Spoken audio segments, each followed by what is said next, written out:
Hi there, and thanks for taking time to look at my video. Today I'm going to be talking about the Agave plant. Didn't realise it until we'd been here a few years. Quite a useful plant to have, because what tends to happen, because it's so hot here, we don't get much rainfall, etc., and when we do it's quite heavy. We get a lot of erosion, get a lot of ground washing away, etc.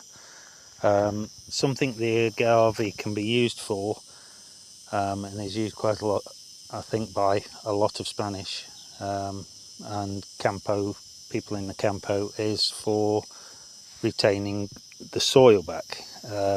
So what I tend to do, these are plants that have already been in when we got here. They do reproduce themselves from the ground up, but every so often you will get a flowering pod come up.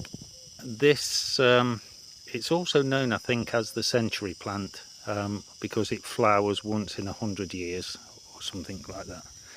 I don't know if that's completely true, but once you have that main flower, the particular plant it's come out of, unfortunately, does die.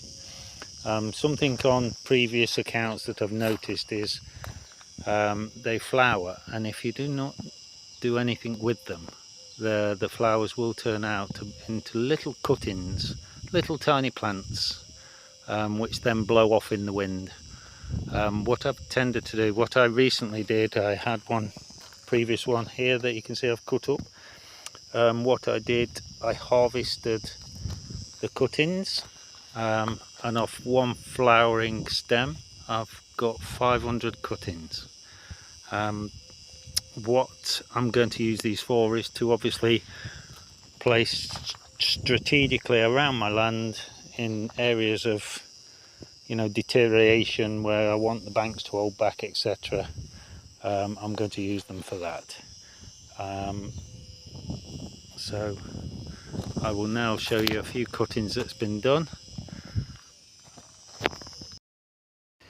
Here are the agave plants.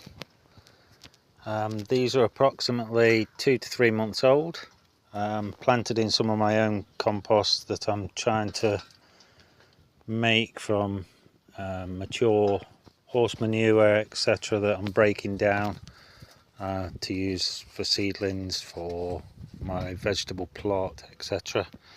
As you can see, they seem to be doing pretty good. The good thing about these particular plants is not much water needed. I think they're part of the cactus family. Don't take my word on that. Gardening experience is all self-taught since we've moved to Spain. But yeah, they're looking good. What I'll probably do is a follow-up video once I've got them in. I'm going to leave them in pots until the back end, and when it cools off and we get a bit more rain, plant them out, and I'll do a follow-up video and show you where I've positioned them, and hopefully they'll help with a bit of deterioration with the soil. Thanks for watching. See you again.